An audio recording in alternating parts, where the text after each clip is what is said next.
Yes, kanongere mbasuhuze mbifurize kugubwa neza. Iyi ni Newsline Rwanda, murabizi ko twe tuba turi update ku nkuru ndetse n'ibiganiro bitandukanye. Ngendi Emmanuel nk'ibisanzwe, wakoze subscribe, umuntu w'agaciro kuri twebwe kabisa, wikomere amashyi ndetse wigurire n'akantu. Wowe rero utarayikora nawe no kugira ngo uyikore kugira ngo ujye ubonera amakuru y'ubwenge ndetse update zose kabisa turi nazo tumanukana nazo. Amakuru rero tuzindukanye ni Cristiano Ronaldo rero wohereje impano perezida wa USA cyangwa se wa Amerika rero Donald Trump rero iriho ubutumwa bukomeye cyane. Rero ni rutahizamu w'ikipe y'igihugu ya Portugal ndetse akaba akinira Al Nassr yo muri Arabia Saudite.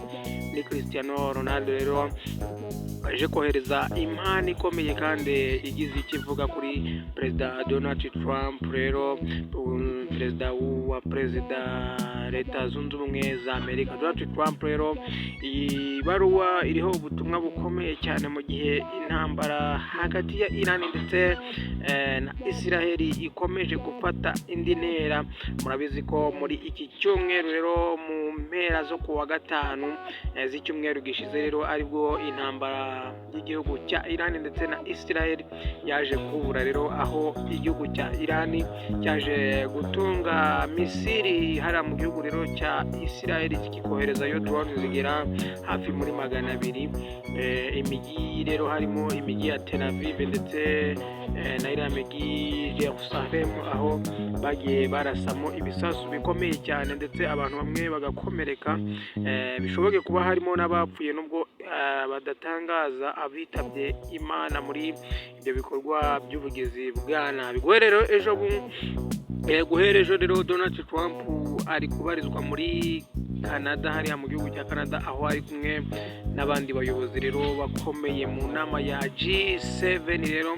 Umuyobozi w'inama rero y'umuryango w'ubumwe bw'uburasirazuba cyangwa se bw'Uburayi Antonio Costa nawe ari muri iyi nama rero yashyikirije rero perezida Donald Trump wa Leta Zunze Ubumwe za Amerika impano yahawe na Cristiano ngo azayishyikirize uyu mugabo uyobora Leta Zunze Ubumwe za Amerika. Rero n'umupira we wo mu kipe y'igihugu ya Portugal rero uriho umukono we ndetse ukaba uriho rero n'ubutumwa bugira buti kuri perezida Donald Trump ugukinira amahoro. Ni ijambo rimwe ati kuri perezida Donald Trump gukinira amahoro. Antonio rero Costa asanzwe aziranye n'uyu mukinnyi w'icyamamare Cristiano Ronaldo dos Santos rero, dore ko uyu Antonio Costa yabaye minisitiri w'intebe w'igihugu cya Portugal, akaba ari nacyo gihugu rero Cristiano Ronaldo abereye rutahizamu ukomeye cyane. Ubu butumwa rero bw'uyu mukinnyi rero ubitse Ballon d'Or zigera muri 5 rero bwashyikirijwe Donald Trump mu gihe mu burasirazuba bwo hagati rero hakomeje intambara y'ibiturika ihanganishije rero igihugu cya Israel ndetse na Iran. Nk'uko muri kugenda mubyumva muri iyi minsi rero ntibyorohanye, ibihugu byombi bimerewe nabi cyangwa se bimeranye nabi, aho kimwe gihereza ikindi gihereza ikindi. Twizeye rero ko amahoro azata. Perezida Trump rero n'umwe mu bizeweho ko yagira uruhare mu guhagarika iyi ntambara ikomeje gufata indi ntera umunsi ku munsi. Mu butumwa rero yanyujije ku mbuga ze nkoranyambaga, Donald Trump we yagize ati tuzagira amahoro vuba hagati ya Israel ndetse na Iran.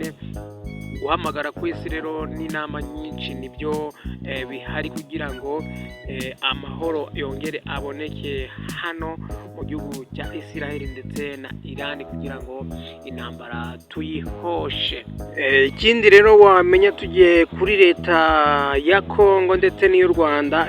Imyaka 3 rero u Rwanda na DRC irashize. U Rwanda na DRC rero bidacana umuriro cyangwa se bidacana ubumwe rero cyangwa se uwaka. Imwe rero mu mishinga yabihuzaga yaradindiye mu myaka rero 3 ishize. u Rwanda na Repubulika Iharanira Demokarasi ya Kongo byari bifitanye umubano mwiza wari ushingiye rero ku bufatanye mu rwego rw'ubukungu, koroshya ubuhahirane ndetse n'imigenderanire myinshi,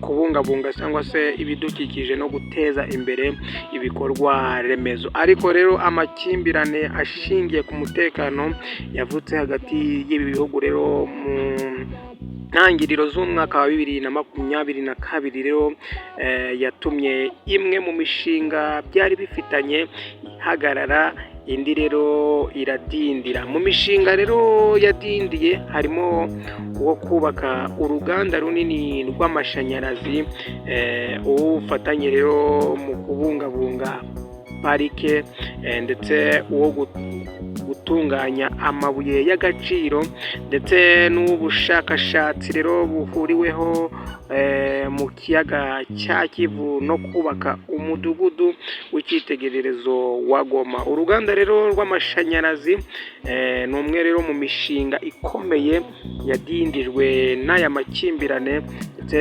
n'umushinga wo kubaka rero uruganda rugari rutunganya umuriro w'amashanyarazi rwa Ruzizi.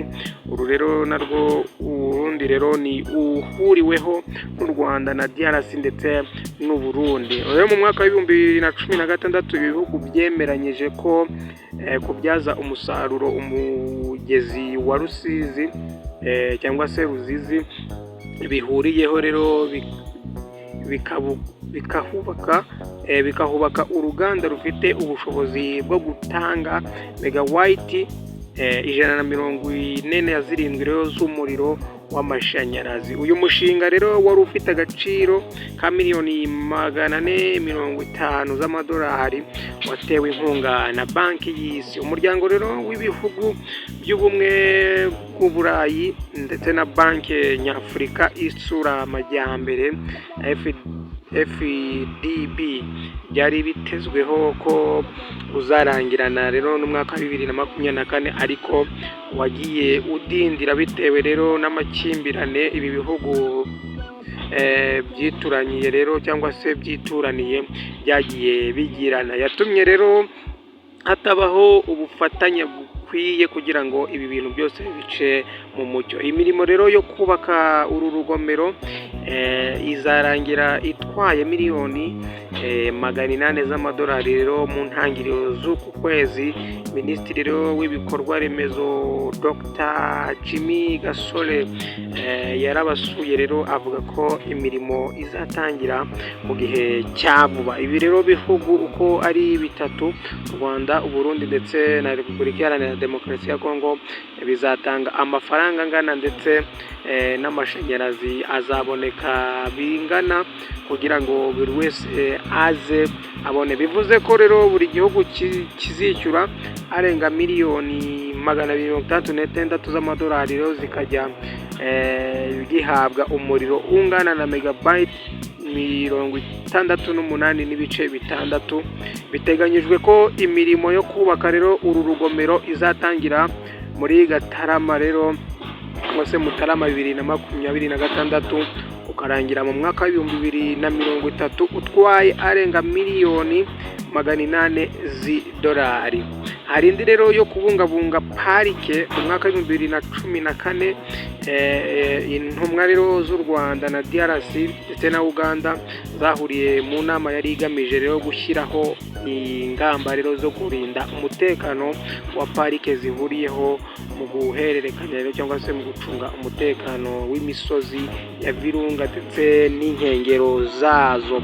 Muri iyi nama rero hafashwe ingamba zo gukumira ba rushimusi muri izi parike ndetse n'imitwe itwaje intwaro iteza umutekano muke muri izi parike, harimo nka FDLR yashyizwe n'abagizi ba nabi rero bagize uruhare muri jenoside yabaye mu Rwanda 1994. Hagiye rero habaho inama zateguwe n'ihuriro GFTC cyangwa se Greater Virunga Transborders Collaboration, zigamije kunoza ubufatanye mu kubungabunga rero parike zifite ubuso bwa kilometero 7,900 gusa aya makimbirane yaje kubukomoka rero atuma bitagenda. Byageze aho rero mu mwaka wa 2022 leta ya DRC ishinja u Rwanda kuyibira ingagi ndetse n'inkende. Gusa icyo gihe ambasaderi